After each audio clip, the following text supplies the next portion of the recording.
Hi everyone, welcome to week 12. We're almost at the end of the semester. We're almost at the end of the weirdest academic year that I think any of us can remember. We've had some fun times, but it's been difficult. So I think a lot of people are happy to be near the end. So this week's topic is a fascinating one for a lot of people because these are things that affect everybody. Everybody's got family in some form. Everybody knows what marriage is. Everybody's related to people. Whether you like them or not is another thing. Those people you're related to, but everybody's related to somebody in different ways, whether it's through blood, marriage, adoption, and so even though these things exist everywhere, they don't look the same everywhere. So this week, it's all drawn from the chapter with an occasional tidbit in there from me, but we're mostly, like with all our other topics in this course, as I keep reminding you, we're scratching the surface. It's very tip of the iceberg to give you the taste of, what you can go into more depth in later if you study anthropology. And so we're going to be looking at some of these different concepts. This week is very concept heavy, and you're not expected to learn any of these concepts by heart. We don't even have any official tests in this class. So it's not about learning things by heart. It's about considering the level of variation that exists across cultures when it comes to understanding how people are connected and organizing these connections. Okay, so as we go through this, we'll just kind of, okay, these concepts exist and these are different ways that it can look. All right, and it's actually a very broad topic. I mean, if when I was in university doing my bachelor's degree in anthropology, there were 2 semester-long courses, Kinship 1 and Kinship 2, where you go into a lot of depth into these topics. So it's something that's it's a pretty huge topic. It can get complicated, so we're not going to be looking in depth at some of these classical anthropological kinship studies with all these charts and looking at who gets to marry who. That's kind of, if you go to university and take kinship courses, you'll get into that. But we're just going at it in a very general way today. So this is all based on chapter 12. Once again, the week and the chapter number align. Yay! Hey, it's the little things that make me happy. So this is the same slide that's been there for the past few weeks. Just a reminder that, what we're talking about now is right here, kinship, family, and marriage. It's linked to last week's topic of gender and sexuality, linked to the previous comic sometimes it is pretty comical, concept of economic systems, and the next topic, which will be political systems. All right, it's all linked. We'll talk about stratification in a couple of weeks as well. So when we talk about social organization, it is all these things, right? So you might be seeing a pattern. We're really talking about people within societies, within cultures, and how they're organized and what their connections are to each other, because all of this stuff is all about relations between people, whether it's economic relations, sharing work, sharing resources, whether it's gender roles, relationships based on gender roles, sexual relations, power relations, as we'll be seeing, things like that. So, kinship and relatedness. The chapter starts with, the concept of relatedness, which is interesting because I've never seen a textbook kind of talk about it in this particular way before, but it does kind of make sense and it helps frame a lot of this discussion. And the authors kind of talk about relatedness as kind of this very broad concept that includes how people form ties between each other. And they kind of give all these examples, right? You can be connected with somebody through friendship, through marriage, you can be their parent, they can be your parent, you can share an ancestor, either an ancestor that you can identify from 4 generations ago, or some mythical ancestor that existed thousands of years ago, right? Through work, so your colleagues, your peers at school, different groups, clubs, sports teams, bands that you might be a part of, things like that, right? So then kinship then is kind of under that umbrella, because kinship really looks at how a culture organizes relationships that are based on kin ties. You might have heard the term kin before. Somebody is kin. It's usually somebody who's related to you in a specific way, either through blood, right? Because you might share a parent or a grandparent, right? So they might be your aunts, your uncles, your cousins through blood. It can be through, so birth. If somebody gave birth to you, you gave birth to somebody. We could include adoption in there, marriage, right? So all these forms of connection that are like kind of family related types of connections are a specific type of relatedness that anthropologists refer to as kinship or kinship systems. So there's cross-cultural variation in how this works. So kinship is one of those human universals. It's something that happens in every single culture in the world. Every culture has a way of identifying how people are related, but it doesn't look the same everywhere. And on this, the textbook discusses this a little bit where on the surface, sometimes it can look like it's the same everywhere because, say, in every society you'll have a concept of parents and siblings and cousins, but once you start to dig, you start to see that the way in which these connections are explained and understood can vary tremendously, and the nature of those relationships can vary tremendously. So that's where it gets interesting, right? Because that's what anthropologists do, right? That whole comparative approach. We look at what's similar, but how it can manifest differently. Everybody in the world needs to eat, but depending on the culture, what you consider to be food that is good to eat, healthy to eat, and how you go about eating it, how you cook it, how you serve it, that is all going to vary. So usually ideas around kinship are based on reproductive relations, and by that we mean that whole kind of chain through the generations of people making more people, right? But again, there's variation across cultures of how this is interpreted and given meaning. Right? So that whole idea that you always need to, that unit of mom, dad, and the kids is that core unit, that does not exist everywhere. All right. Sometimes the biological parents aren't necessarily the ones raising kids together, right? It can be, say, a woman and her brothers who are kind of, maybe a group of sisters and brothers who are raising the sisters' kids together, and those men will have had kids with other women, and it's those women and their brothers that are raising the kids, right? So that exists, right? And it doesn't mean they don't talk to each other across these lines. It's just a different way of organizing households. So the bottom line is that it's never really just about blood or marriage, which are the two main kind of ways in which people relate within kinship systems. That's a central part of it, but it's never just about that. For example, as we'll see in some cultural systems, certain kinds of blood ties, and here I put the term consanguineal. That's a hard word to say, but that refers to blood ties, essentially. So some blood ties might be considered more significant than others. All right, they might both be recognized, but some are kind of considered stronger or just more meaningful in terms of giving somebody a group identity.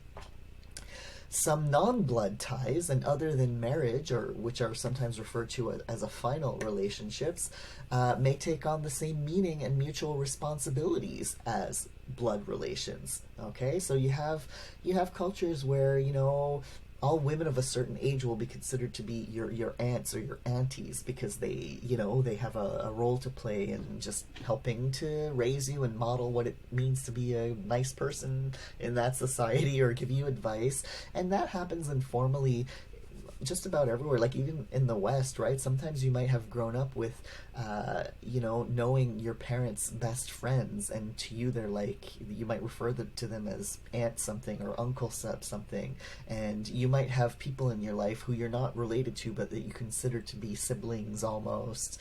So as we go further into this, then, considering all the cultural variation that we're going to hear about, you got to watch those ethnocentric reactions, right? Remember what ethnocentrism is that you're assessing a practice that you're unfamiliar with based on your own culture standards. And this is something that students do all the time when they hear about certain kinds of marriages that exist. They'll make assumptions that it must automatically be bad and oppressive, and sometimes that's because of the way that movies had made have made things out to be. But we always need to keep in mind cultural relativism, and that things make sense in their own cultural contexts to the people that practice them. And again, we're never saying here that everybody within a culture agrees with everything, right? So if you have a society where there are, say, arranged marriages, some people are fine with it and other people aren't fine with it. And so there's always individual variation there, okay? But you can't assess the practice itself just based on your culture's understanding of how things are supposed to work, because then so many cultures in the world are going to seem abhorrent to you, and well, that's not very useful. It winds up being judgmental and can sometimes lead to racism and related things. So here's one of our first kind of main concepts within that kinship umbrella is descent, right? So which, in a nutshell, like, who are you descended from? So we're talking about, when we talk about, say, descent groups, we're talking about people who are related through shared ancestry.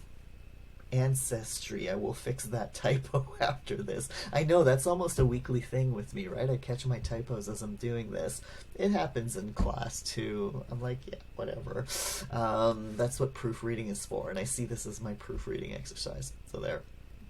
So people related through shared ancestry, and you know, the textbook makes this that they spend a few pages looking at, say, specific kinds of descent groups like lineages and clans. And they're similar, but the difference is that lineages, so if you're in a society where they organize things by lineage, you can trace your common ancestry, say, with your cousins or whoever is in that lineage, because it might just be a few generations ago, and you know what all those lines are, okay? When you get into this bigger unit of clans usually contain many lineages, and they're larger, you have more people in them, and those kind of shared ancestral connections go way back in time, sometimes to a historical person or even a mythical figure, so you can't exactly trace it. It's just knowledge that's passed down over time. Okay? So you can, if you're interested in these concepts, you can learn more about them in the textbook. They even give some case studies and examples about societies that have like lineage systems, different kinds of lineage systems, so that can be interesting if you're interested in kind of learning more about those kinds of systems. So we're not going to go into depth in that, though, but one thing that is interesting to say about descent systems is that you have different ways of, and this is where it gets into that stuff of different interpretation of the significance of blood ties, for example. So if you're in a culture where you have bilateral descent, you're, as an individual, if you're thinking about who you're descended from, you're tracing those lines through both your mother's side, so your mother's mother's mother's mother's mother's, your mother, gotta stop somewhere, your mother's father's mother's, your father's father's father's, your mother's mother, your mother's mother's father's, all those lines count. Same thing on your dad's side, your father's mother's father's mother, your father's father's mother's, all those lines. So you have those kind of trees, right? So if you've ever done your ancestral trees and you look and you see all these branches and it gets way out of control. So you're considering both your parents' sides, right? So and here we're again, a lot of this literature is done like kind of from we talked about heteronormativity last week, so a lot of this is done in kind of a heteronormative frame, but one thing to consider there is that cross-culturally, if we're talking about kinship, we are talking about reproduction, essentially, especially when we're talking about descent. So even if they're in societies where there's acceptance of same-sex behavior, those individuals still wind up being kind of somehow integrated into these descent systems, and often will also be reproducing as well, because in a lot of societies you're not necessarily exclusively sexually involved with people of the same sex, and sometimes like you can do whatever you want as long as you fulfill your social obligation to reproduce. Okay, so Just keep this in mind, that this doesn't imply that these societies don't have same-sex emotional or sexual connections that are accepted. That varies on its own kind of axis. All right, so here we really are talking about reproductive relations. So, assuming that an individual has a biological parent of, who's, a mother and a father. So that sounds like, for a lot of people who grew up in a society where that just goes without saying, that you're going to look at your descent lines through both those sides, that seems to go without saying. But there are a lot of societies in the world that actually have a unilineal descent system, where your descent is primarily traced through the maternal or the paternal line. Okay? And it doesn't mean that you don't know who the people are on the other side. It's just that you trace your membership in, for example, a lineage or a clan through one line. So if you're in a matrilineal society, you belong to your mother's lineage or clan. Okay? And so clan or lineage membership is passed down through women.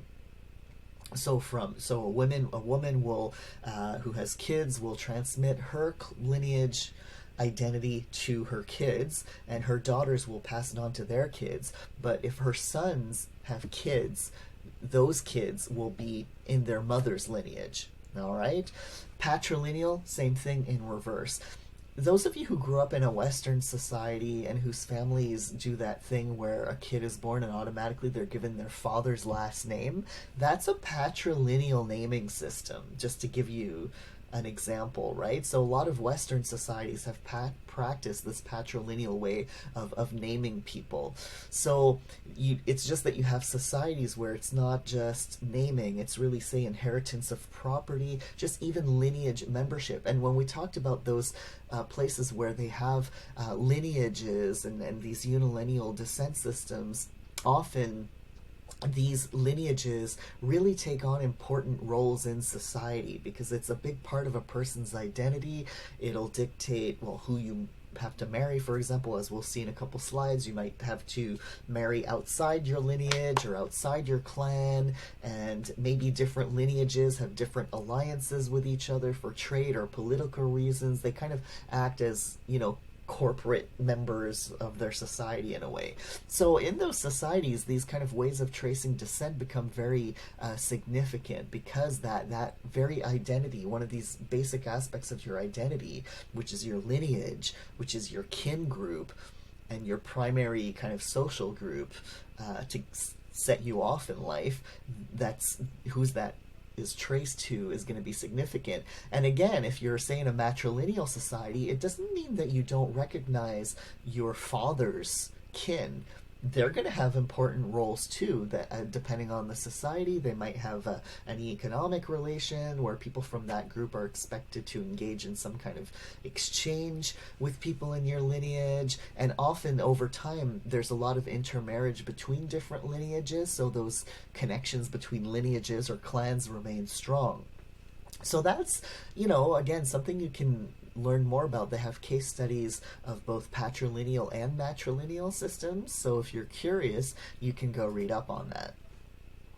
So, example of cultural variations in defining kin that kind of go a bit along with what we were saying. You can define cousins differently. So, again, people who grew up in the West very often have grown up considering all their cousins to be cousins, right? So it doesn't matter whether your cousin is, say, on your father's side or your mother's side, and it doesn't matter if that cousin is your mother's sister's kid or your mother's brother's kid, or your father's sister's kid or your father's brother's kid. It doesn't matter, they're all just cousins to you. Especially so, with that kind of bilateral system, right? But in societies where you have lineages, especially unilineal lineages like matrilineages or patrilineals, these distinctions between types of cousins become relevant. And I'll explain what these types of cousins are and then why they're relevant. So a parallel cousin is a cousin that is linked through parents who are siblings of the same sex. So your father's brother's kids or your mother's sister's kids. The gender of the cousins doesn't matter here, all right? It's about the genders of the linking parents, right? Those siblings at that other level. Whereas cross cousins are linked through parents who are siblings of the opposite sex. Again, keeping in mind our discussion last week, what does that even mean? But just for simplicity's sake here, we'll go with this. So your father's sister's kids and your mother's brother's kids would be your cross cousins. Now, why would this matter? This would matter in a cultural context where a matrilineage or a patrilineage is very important, because your cousins, if you're in a matrilineal system, your mother's sister's kids are going to be in your lineage because it's matrilineal. Lineage membership is passed down through women to their kids. So your mother and her sister are part of the same lineage because they got it from their mom, and they're passing it down to their kids. However, in that same society, your mother's brother's kids wouldn't be in your lineage, right? They're your cross cousins. They're in a different lineage. They're in their mother's lineage, all right? And all of your father's siblings' kids are, for the most part, not going to be in your lineage, although some of them might be. So, for example, your father's brother's kids, your father's brother might have also married a woman that is in your lineage, in which case they might be in your lineage, all right? But your father's sister's kids are going to be in a different lineage because you're not in your father's lineage, and your father's sister's kids are going to be in his same lineage because he's in the same lineage as his sister. I know, it all gets very confusing. It's easier when we have a board and we can look at it and we can draw the diagrams, okay? So if you're in a society that has one of these, say a unilineal descent system, like say a matrilineage, and maybe your cross cousins are rarely going to be in your lineage, so they might be considered people that you could marry. And I know all of you are going to be, what, marry a cousin? Oh my God, that's disgusting. Well, not necessarily, all right? So when you get to the level of cousin, the whole thing with the genetics and all that, it's not like siblings, all right? And so it's not, in those societies, that wouldn't necessarily be considered to be incest. Whereas in the West, at that level of first cousin, often it does tend to be considered to be incestuous, but again, that's defined differently elsewhere. So that's where we get into, like, what's the interpretation of these blood ties and what's the significance? It's largely cultural, and this is one example of that. So we're not going to go into tons more detail into like that whole parallel and cross cousin thing, because we could spend hours on that, and sometimes in class we do because people are so perplexed by it. Well, what's important to retain here is that, in some cultures they will make that distinction. All right, so, and that it has a significance that makes sense in that cultural context because of how they define their social organization around kinship. So that's what we're just saying here. In a unilineal descent system, this may affect, the potentiality of marriage, for example.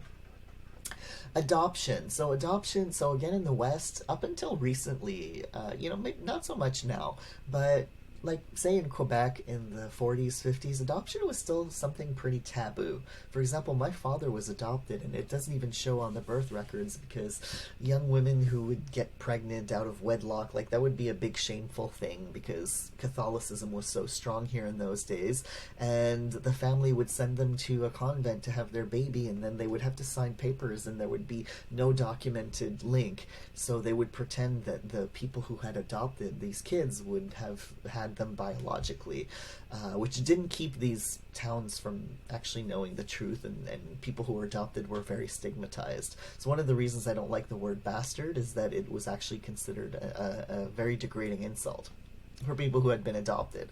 So, but it's not like that so much anymore. There's less stigma, I think, around it now.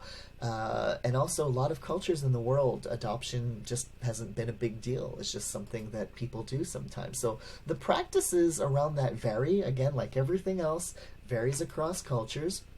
So in some cultures, it can be very common, and it can even be prescribed in certain situations. There might be an expectation that if there's a couple who kind of haven't been able to have kids, well, at some point somebody's going to give them one of theirs to raise as their own, or there are just different situations in different cultures where it's expected that somebody is going to be adopted by someone else. And again, you have to remember that these aren't big, anonymous, and individualistic societies like a lot of you are familiar with. We're talking about very small, close-knit societies with maybe a few hundred or a few thousand people. Almost everybody knows each other.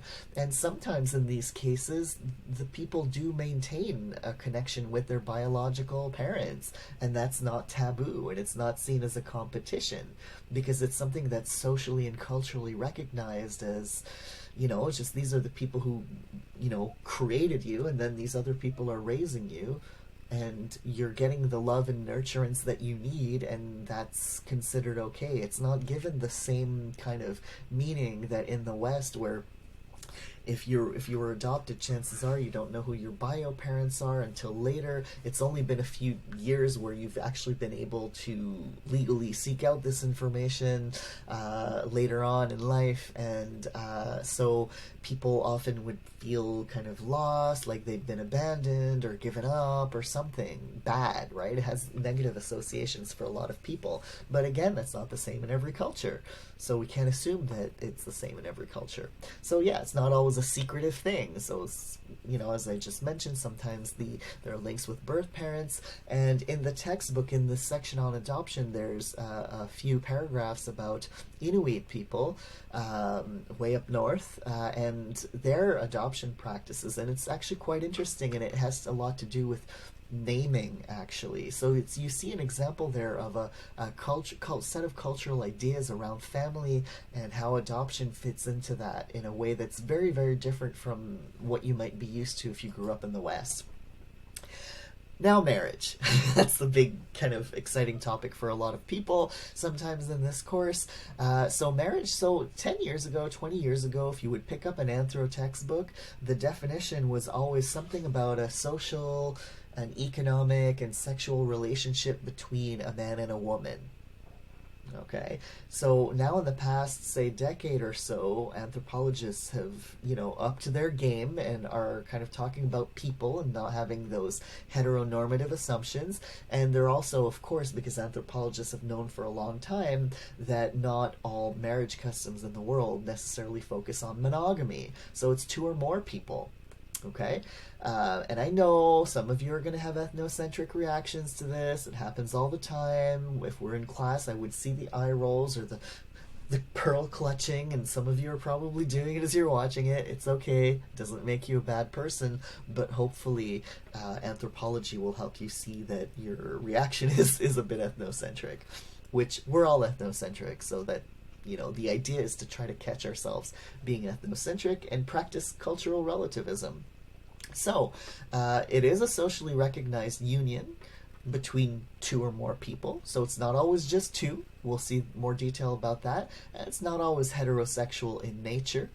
And the textbook kind of gives a bunch of criteria, right? Because not every society has the same way of recognizing marriage, right? It can be very complex with a big ceremony that marks the beginning of a marriage, but then maybe you're not considered completely married until you've actually reproduced, right? So it can be very elaborate, or it can be very simple. I don't remember where. I think it was an indigenous society, maybe a First Nations society somewhere here in North America, I think in the north, where it was simply like, if essentially two people would start sharing a hut, and then they'd be married. Or there would be like a little symbol where, if the woman accepted the man's proposal to be spouses, she would leave something out just outside her door, and then he could come in, and then that was it. No big fancy ceremony. So all that to say that so it doesn't look the same everywhere, but generally you could identify certain things that come up with marriage. One of those is that being married indicates a change of status for the individuals in that marriage. You're going from being a non-married person to a married person, and that means you have certain roles in your society. Sexual access, usually, so which is not always exclusive. So there are societies where you're married and you're expected to at some point reproduce with the person that you're married to, but it doesn't mean that you can't have sex with other people, right? And in other societies, it's super strict, and you can't have sex with anybody else. And so there's a range there. Often marriage implies the production or adoption of children, so that, it leads to the creation of family. Includes relationships between families of spouses. So this is, again, in the West, a very individualistic society, but in most cultures in the world, it's not just the two spouses that are getting married. It also creates or maintains, if that relationship is already there, as in the case of lineages and clans, for example, it either creates or solidifies relations between two family groups or groupings, like lineages and things like that. So yeah, it's never just between those partners. And it's symbolically marked very often with a ceremony, or even something simple like leaving a blanket outside in front of the door. What I find weird is that the textbook doesn't talk about the economic aspect of this relationship. Most anthropology textbooks do, and they'll devote a good section to that, of all the economic transactions that happen between these families of the spouses, and the economic obligations between the spouses in terms of division of labor, division of resources. So that's a part of it too. Forms of marriage. Okay, so monogamy is one that you're probably all familiar with. You have one spouse at a time. Sometimes you've probably heard the expression serial monogamy. So particularly, you have some societies where divorce is pretty much unheard of or very rare. But in the West, we know people often go through a series of monogamous relationships over a lifetime, and we can call that serial monogamy. And numerically, monogamy is the most common.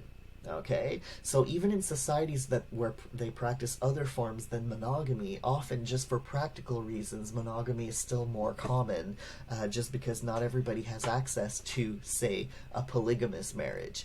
Because sometimes you need money, significant amounts of money, to be in a polygamous arrangement. Now here's where the pearl clutching is going to start. I can see you. Polygamy, you've probably all heard of polygamy, and you probably all think that polygamy is one man with multiple wives.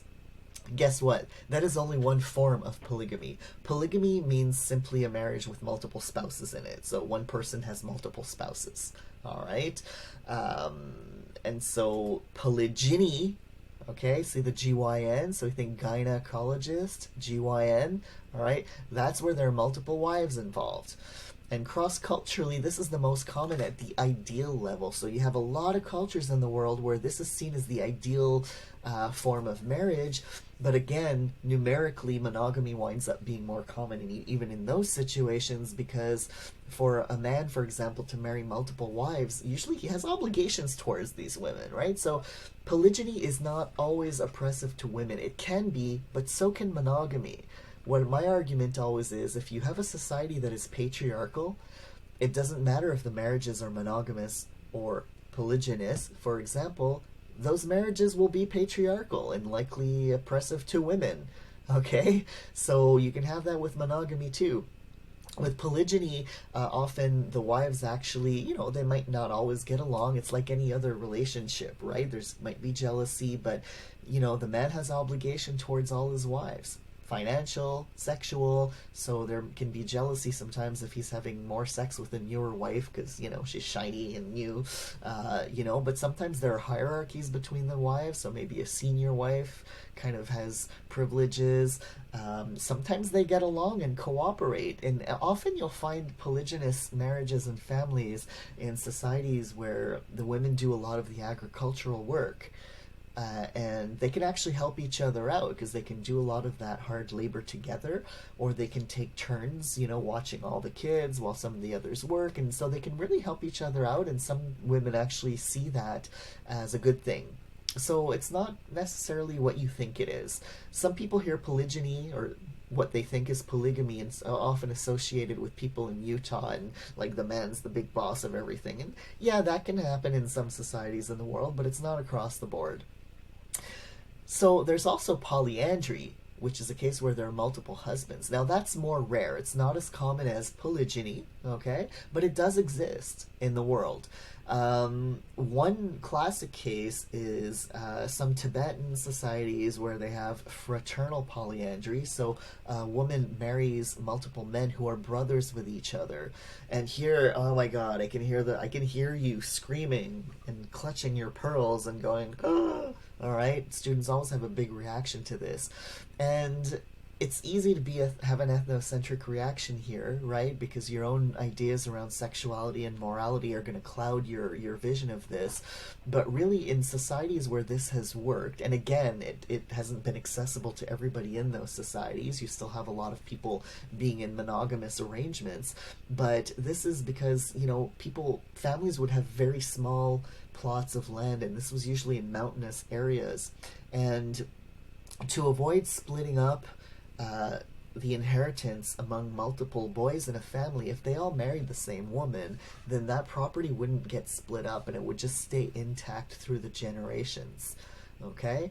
So, you can read more about this in the textbook as well. You can read about examples of both polygyny and polyandry just to get a bit more of an idea of the logistics behind this and how it can work in some cases. And so for the people involved in this, it makes sense. It doesn't mean you have to start doing it, but I would invite you to, if you're having big ethnocentric reactions to this, I would invite you to take a chill pill and just think, okay, and if we had more time and we'd be in class, we would kind of go into more detail about how these systems can make sense within the political and economic structures that they exist. But we're kind of just going, scratching the surface here. So there you go. So other things about marriage practices. Every culture has its own ideas about who can marry whom. Okay, so exogamy is a term you'll hear a lot in anthropology, where marriage is expected within a certain group. This might be, for example, within a certain village or within a certain class, right? So when we're going to talk about stratification in a couple of weeks.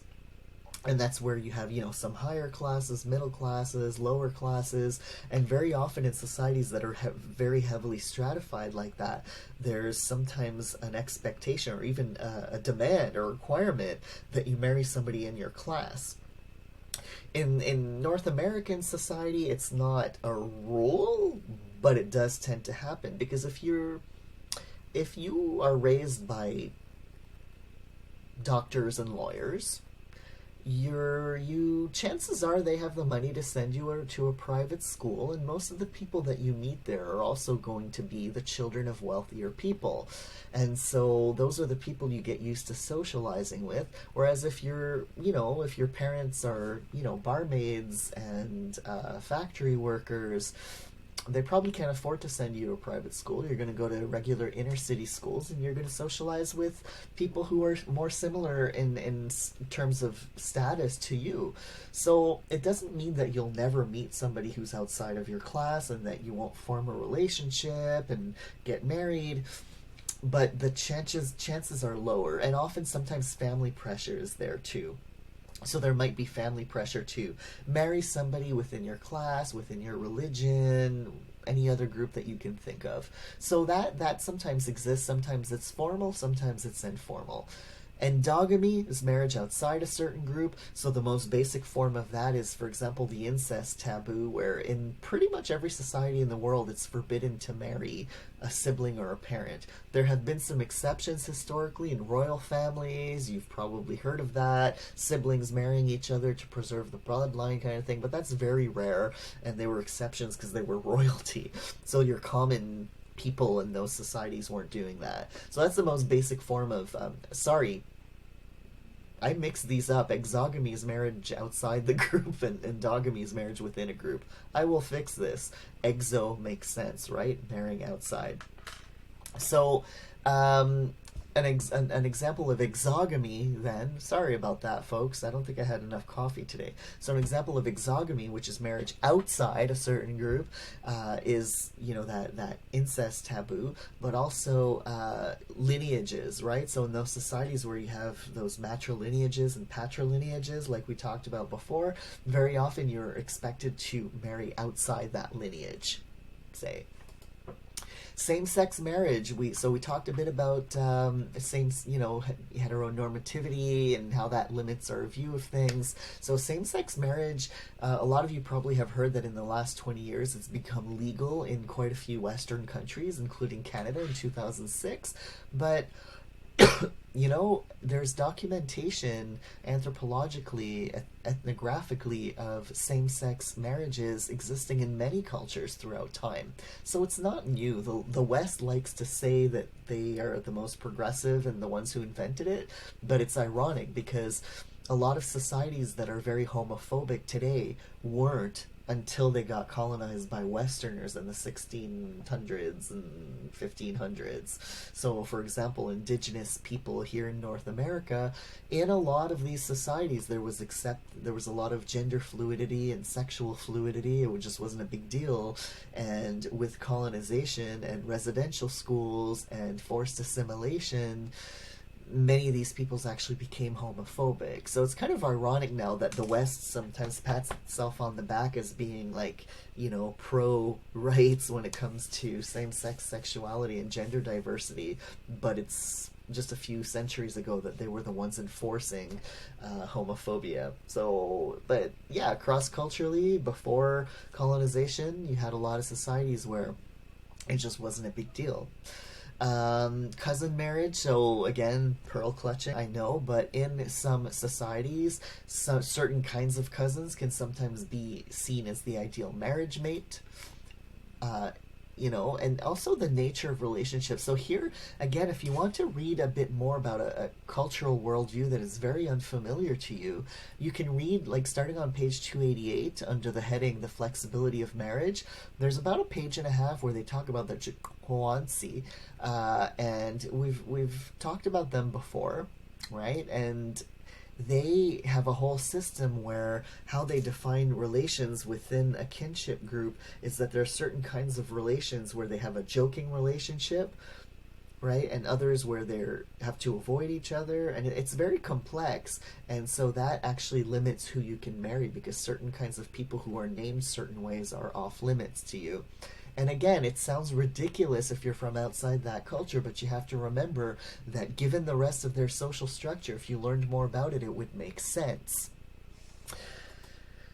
Arranged marriage. So here's another thing where people growing up in the West are sometimes very appalled by the idea that this exists. And sometimes in Hollywood we're portrayed with an image of arranged marriages as something that's set in stone, and it's always portrayed as so oppressive to girls. But then I wonder, well, what about the boys? Like, why, you know, they're also, if that were the case, if it's completely the parents' decision, the boys don't have a choice either, so they're not necessarily happy about it either. Just saying. So there's a whole spectrum there, right? So there are societies where marriage is arranged, but that if one of the potential spouses protests enough, they'll call it off, right? And you have societies where people wind up agreeing with this because the idea that's been explained to me by folks from some of these societies, for example, in northern Quebec, where traditionally the parents, they don't anymore, but traditionally the parents would make these arrangements, is that romantic love, like, they'll recognize that it exists, but they don't see romantic love as a basis for a long-term relationship. We're going to have to work together, survive together, create a family together, maintain that family together, because romantic love, infatuation, it's fleeting, it passes, it's hormonal. So that's the idea behind it. And so they'll see, like, parents know their kids, they know who will be a good match, they'll look for certain qualities, like the person's a hard worker, the person's honest, things like that. So that's kind of sometimes the ideology behind it. That said, there's been some interesting work by an anthropologist named Sarina Nanda, and she's done research in India, and she's interviewed some young women who said things like they were glad to not have to worry about dating and finding somebody that and worrying about their looks all the time. They could just have fun and be young and enjoy their time with their friends. So, and whereas I'm sure some others would probably maybe in that same society would be opposed to it, right? Again, individual variation. But it's important to always remember that what looks very oppressive from the outside is often deeper than we think it is and more complex than we think it is. So again, cultural relativism. Now, I'm not saying that you have to like the practice or agree with it or go, okay, tell your parents that you want them to arrange a marriage. Like, it doesn't mean you have to do that, but when you hear about this, you can kind of start asking questions and go, okay, how does this make sense given the cultural context that it's in? Residence patterns. So people live somewhere, right? So, and this is tied in with kinship and marriage and all that too. So this newly married unit, where do they wind up living? So again, people growing up in the West often are familiar with this pattern, which is the neo-local pattern. So where the newly married couple, for example, will just move somewhere new and form an independent household. You also have patrilocal residence patterns, so this will be common in patrilineal societies, for example, where the couple will go live at or near the home of the husband's father, so their lineage, and often, for example, if it's an agricultural context, you might have a plot of land with several houses on it, and so they'll have a house on that land. Same thing with matrilocal, where they'll go to the wife's mother's homestead, right? And because, it's to stay within that lineage, and the kids will be in their lineage. You also have, and again, you don't have to learn all this stuff. Avunculocal, this is like uncle, right? Like that's like a term for uncle. So the husband's mother's brother. And so there's all, again, you're not expected to learn all of this. It's just to kind of show how diverse it is, all right? And how there, things that you maybe didn't know existed. Divorce exists in most cultures. Most cultures, if you have marriage, you have a way of dissolving the marriage. It can be stricter than others, and some cultures, right? So some cultures it's no big deal. It's as simple as the marriage was. In others, it's as complex as the marriage was. So the process really varies along a spectrum of very simple to very complex. In the Zhou example, mutual consent is enough. And then they don't necessarily hate each other. They just might even still live near each other, and it's no big deal. In other places, it can be a long process that involves economic returns because, again, the chapter doesn't really talk about it, which is weird because most anthropology textbooks do. All these economic arrangements between families upon marriage, right? And so some cases, then a divorce might include a reversal of that, giving back what was given. Remarriage is usually possible in societies where there's divorce, all right? And as a result, then you have sometimes the creation of blended families, right? It's where you have, say two people who have kids from a previous marriage wind up creating a new household together. So again, this is just to kind of show how much variation there is in the world around these topics. So our last kind of big topic here is again a related topic of family. So what's family? So, and anthropologists often define it kind of as a unit of people who have mutual rights and responsibilities. And often a lot of us will think, well, it has to do with these blood ties, right? Just like we were saying with kinship. Not necessarily, because again, this concept of family can be culturally interpreted. So often it is based on marriage or family ties, but not always, all right? You have people talk about chosen family sometimes, and you see that often. They even acknowledge that the idea of chosen family comes from, LGBT environments where, here in North America, if you hang out in the LGBT community, often you have people who were rejected by their blood family, and so therefore they find family in community. And then you'll see that in different contexts. So conjugal families, we're talking about families that are centered around marriage, so spouses and their kids. Non-conjugal families exist where it's one parent and the kids, and sometimes the other parent is kind of minimally involved, or maybe they have to live further and so they're not around. So these are just kind of some basic variations, but we can go even into more depth. And of course, you've all heard of the nuclear family, parents and children, and sometimes again people growing up in the West tend to assume that the nuclear family is the basic unit everywhere in the world, that it's somehow universal. But you know what, not necessarily. There's variation. Societies that privilege the idea of the nuclear family often are societies where people need more mobility. So the society we're in, right, you're expected to be mobile. Like if you get a job opportunity across the continent, you're expected to be able to pick up and go. So if you have a nuclear family, a spouse and a kid or kids, you can do that more easily than if you live with a larger batch of people.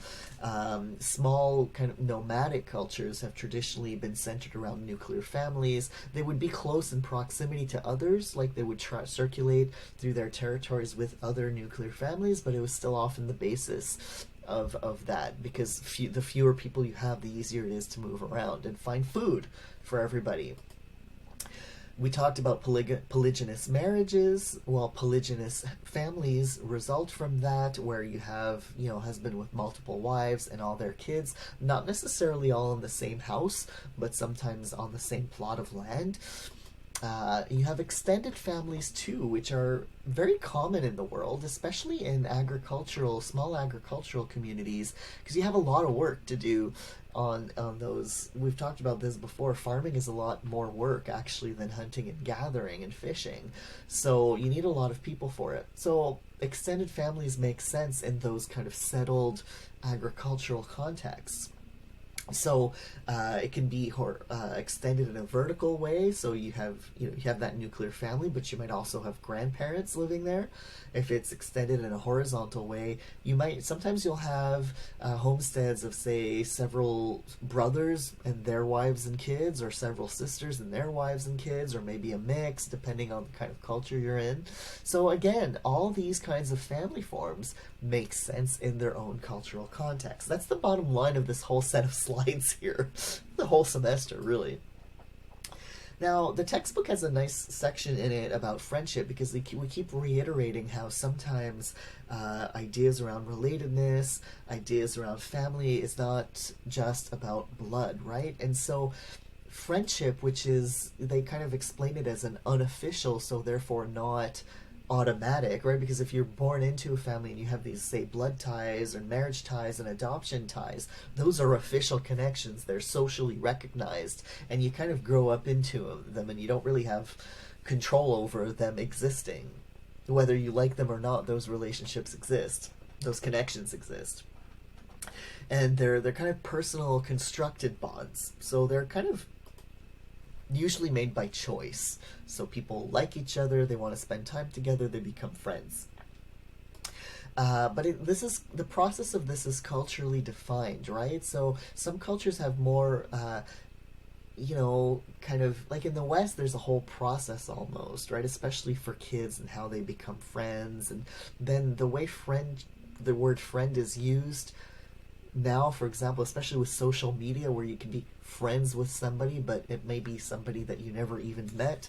So how we define friendship is, it can be personal, but it can also be cultural. So there are cultures where if you call somebody a friend, it kind of establishes a kind of relationship where you have actual mutual commitments to each other in terms of time, in terms of support, and things like that. So you got to be careful when you travel how you use that word, because some people might use that word more carefully than maybe what you're used to in North America, where people just kind of say, oh, my friend, my friend, my friend.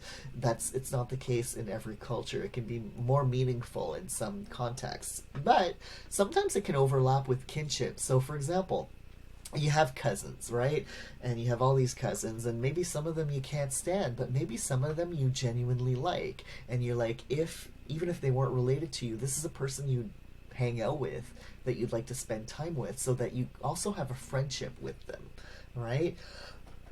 It also overlaps in the sense that, again, sometimes you can be so close to somebody that they feel close enough to be family and you consider them to be family. So people say that sometimes, right? You're like a sister or you're like a brother, or not even like, you are a sister or a brother. And that happens in a lot of different cultures, and sometimes there's even considered almost to be adopted into a family. So, the distinctions that are made here in the West between these different kinds of relationships, say spouse, friend, sibling, aunt, uncle, right? They can be nebulous, because some of these personal connections come into play, but at the same time, the way that we use the words can sometimes be rigid, whereas, depending on the culture that you're in, these terms will signify something different, and that fits into a larger web of relations and how reality even works. So there you go. That's a very superficial overview of this topic. There's so much more we could say, and there's so many more connections we could make with last week's topic of gender roles and sexuality. We could spend a whole semester talking about these last 2 weeks of material. So there you go. So maybe some things will come up in our Zoom chat this week. So as usual, if you have any questions, please do let me know. I'll be happy to help you out.